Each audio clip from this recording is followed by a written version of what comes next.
acting like a bloody fool. If you get hot, then you must get cool. Bad boys, what you gonna do? What you gonna do when they come for you? Bad boys, what you gonna do? What you gonna do when they come for you? Oke, baik. Assalamualaikum warahmatullahi wabarakatuh. Baik, di sini kita akan mengerjakan soal ujian, di mana soal ujiannya itu berupa project ya, untuk mengerjakan data-data di SPSS gitu. Nah, di sini saya Wis Alaris dan bersama Intan Nur Fadria akan menyelesaikan project ini. Oke, sebelum kita lanjut, untuk mengetahui judul kita, dipersilakan Intan. Jadi di sini kami akan membahas dengan judul Analisis Pengaruh Transformasi Digital dan Layanan Bank Syariah dalam meningkatkan efisiensi operasional Bank Syariah Indonesia, yang dimana variabel X1-nya itu adalah transformasi digital, variabel X2-nya adalah layanan Bank Syariah, dan variabel Y-nya adalah efisiensi operasional Bank Syariah Indonesia. Oke, baik, itu judul dari kita. Oke, sekarang saya akan melakukan share screen ya. Oke. Nah, ini variabel X1, X2, dan variabel Y, di mana variabel X1-nya itu adalah transformasi digital, kemudian variabel X2-nya itu layanan bank, terus kemudian yang variabel Y itu adalah efisiensi operasional. Oke, jadi kita akan mengerjakan satu per variabel ya, akan kita pindahkan ke SPSS. Nah, jadi di sini sudah ada semua 40 responden, jadi kita kopas, ini kita akan pindahkan ke SPSS. Oke. Lupa kita akan ke variable view dulu ya, klik variable view, kemudian kita isi ini.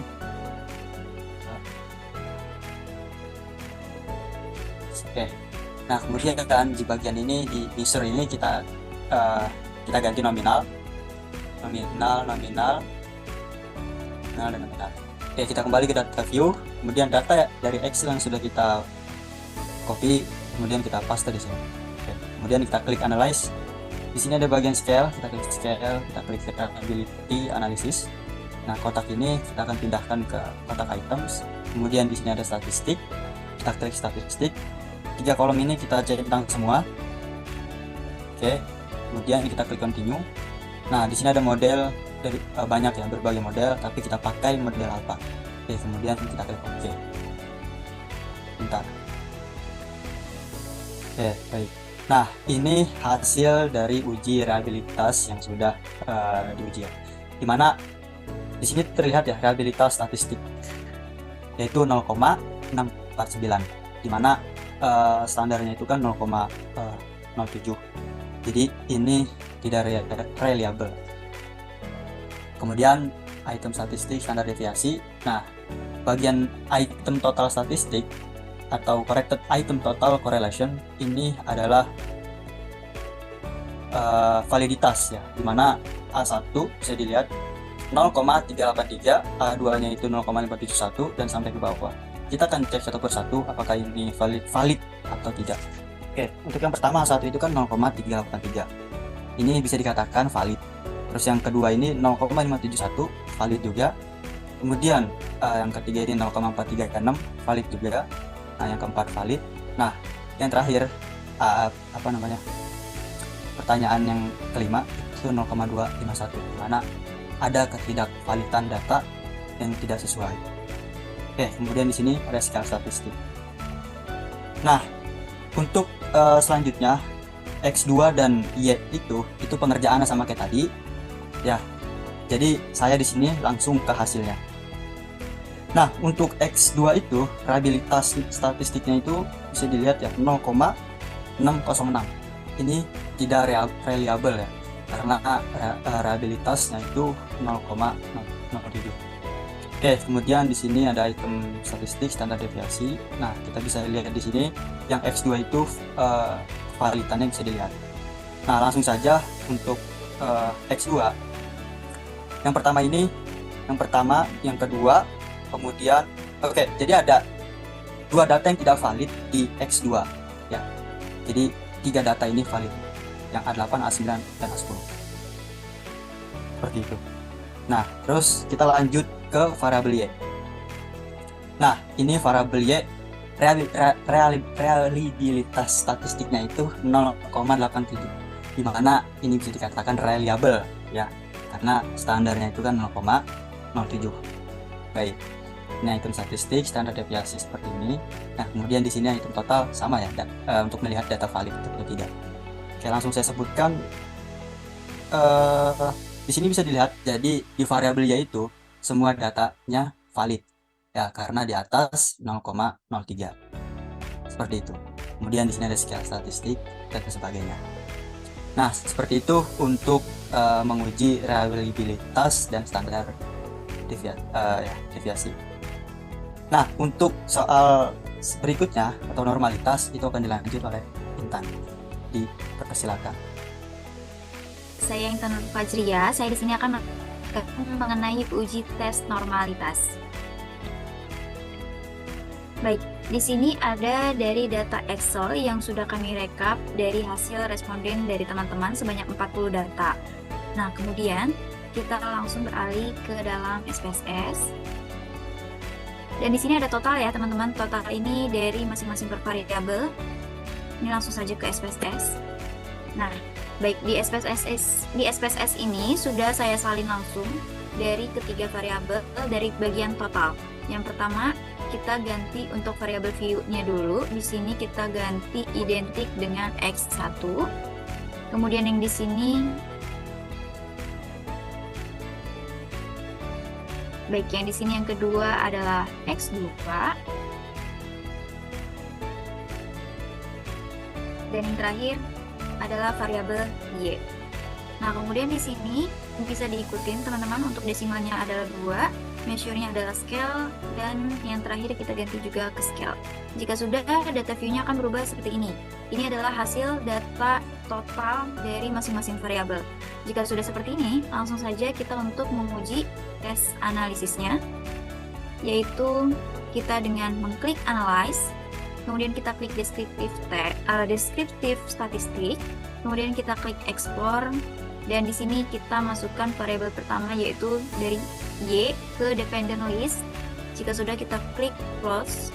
Nah, di sini kita kliknya yang histogram dan aktifkan yang normality plots with test. Jika sudah, kita klik continue.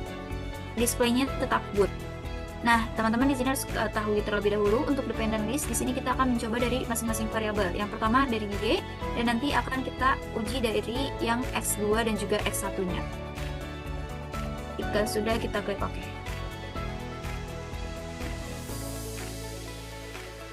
Nah, di sini teman-teman bisa ketahui bahwasannya dari case proses summary-nya itu ada N ataupun total dari data 40.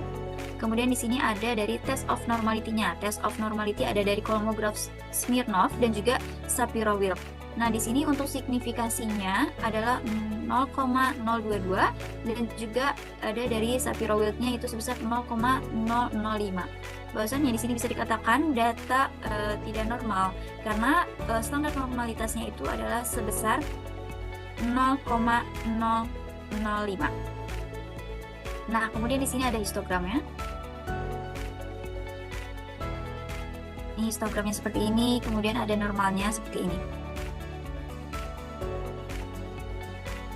Baik, jika sudah, lakukan hal yang sama untuk variabel X1 dan juga variabel X2 dan masukkan ke dalam dependent list-nya satu persatu. Nah, di sini saya sudah melakukan hasil uji tesnya. Yang pertama dari test of normality yang X2. Variabel X2. Nah, variabel X2 ini untuk Kolmogorov Smirnov-nya itu signifikansinya sebesar 0,035 yang dimana tidak normal, namun di test of normality Shapiro-Wilk-nya itu signifikansinya 0,173 yang dimana hal ini adalah normal. Karena tadi saya bilang sebelumnya data standar normalitasnya itu adalah 0,05. Nah, berikut untuk data histogramnya. Kemudian dan ini adalah data dari normal Q-plots-nya. Nah, kemudian untuk data test of normality X1-nya bisa dilakukan seperti sebelumnya. Di sini untuk hasilnya signifikasi dari Kolmogorov-nya adalah 0,147 yang dimana dikatakan normal. Nah, untuk Shapiro-Wilk-nya ini sebesar 0,070.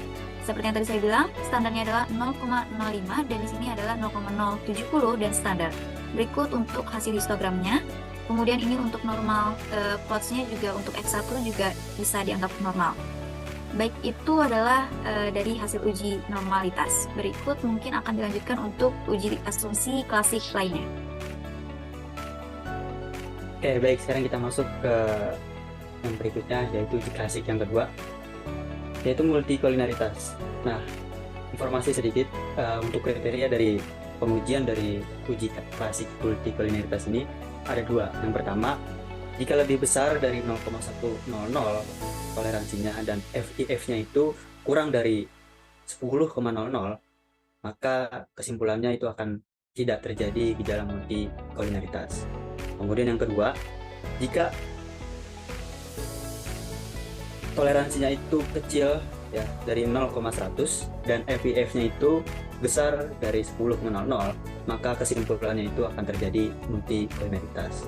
Nah, untuk itu kita lihat dari data yang sudah punya. Oke, kita akan share screen terlebih dahulu. Oke, bentar.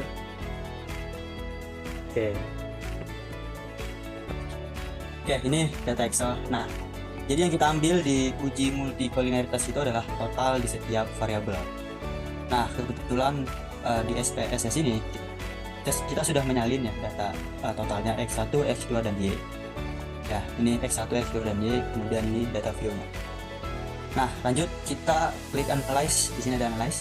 Nah, kemudian kita klik bagian regression, kemudian kita klik linear. Nah, dependennya itu kita masukkan Y, kemudian yang bagian kotak blok 1 itu dimasukkan variabel X1 dan X2. Kemudian di sini ada bagian kita klik statistik. Nah, jangan lupa yang collinearity diagnostic itu kita centang. Nah, selebihnya nggak usah dicentang. Kemudian kita klik continue, kita klik OK. Oke, sebentar. Nah, ini hasil dari uji multikolinaritas ya, bagian daripada uji klasik. Nah, di sini bisa lihat koefisiennya, ada toleransi dan FIF-nya atau FIF. Nah, kita lihat X1 toleransinya itu 0,766, FIF-nya itu 1,305. Nah, kemudian yang X2 itu 0,766 sama. Nah, yang FIF-nya juga sama. Nah, jadi dapat disimpulkan yang sudah saya sampaikan di awal. Kesimpulan dari uji multikolinaritas dari data kami itu berada di tidak terjadinya gejala multikolinaritas. Kenapa? Karena walaupun yang pertama ini ya lebih besar toleransinya, namun yang di FIF-nya ini tidak atau bisa dibilang di bawah dari hasil atau uji kriteria seperti itu. Kemudian ini collinearity diagnostic seperti ini. Oke, baik, itu uji multikolinaritas. Oke, baik. Di sini saya akan melanjutkan uji yang ketiga dari asumsi klasik, yaitu uji heteroskedastistik. Nah, di sini saya menggunakan dari metode scatter plots. Akan saya share screen terlebih dahulu untuk SPSS-nya.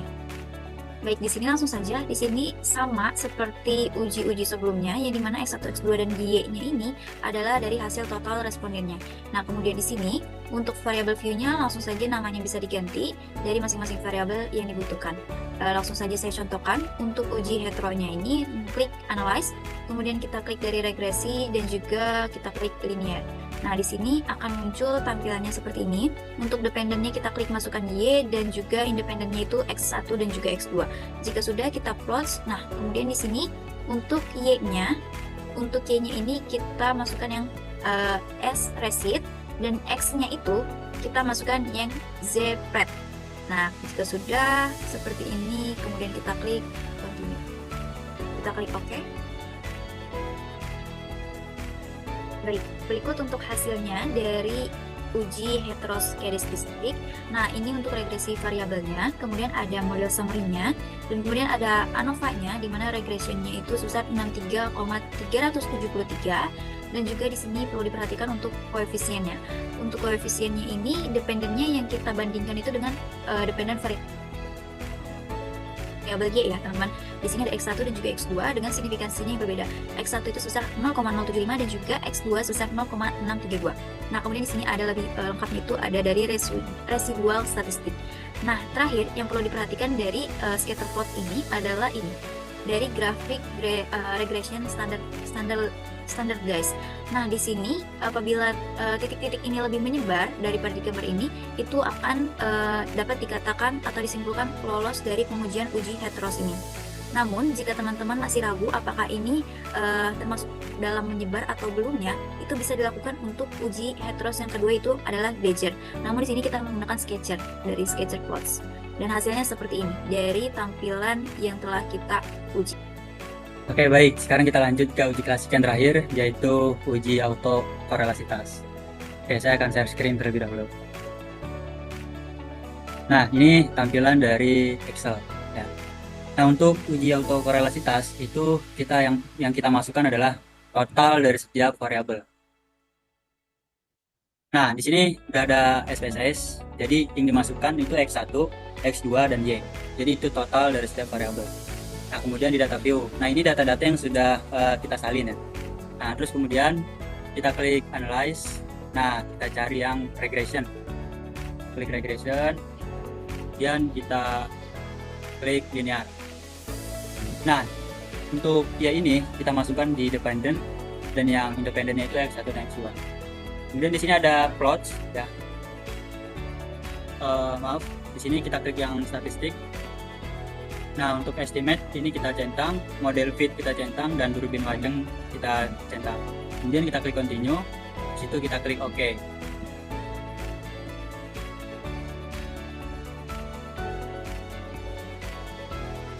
Nah, ini hasil dari uji autokorelasitas atau uji klasik.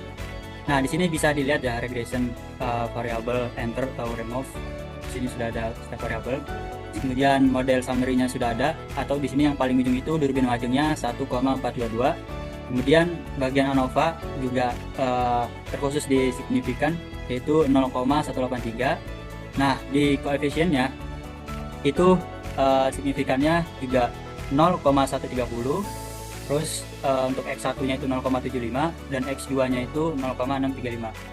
Nah, kemudian di sini bagian yang terakhir residual statistik. Ya, jadi tampilannya seperti ini. Oke, itu untuk uji klasik yang terakhir. Oke, saya di sini Intan Fajria akan melanjutkan uji regresi linear berganda sederhana.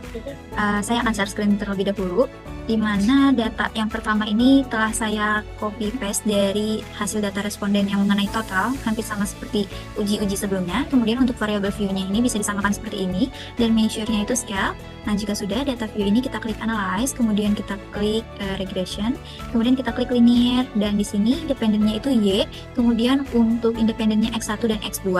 Nah, jika sudah kita bisa klik OK. Nah, untuk hasilnya nanti akan muncul tampilannya seperti ini. Berikut untuk hasil tampilan dari regresi linear berganda.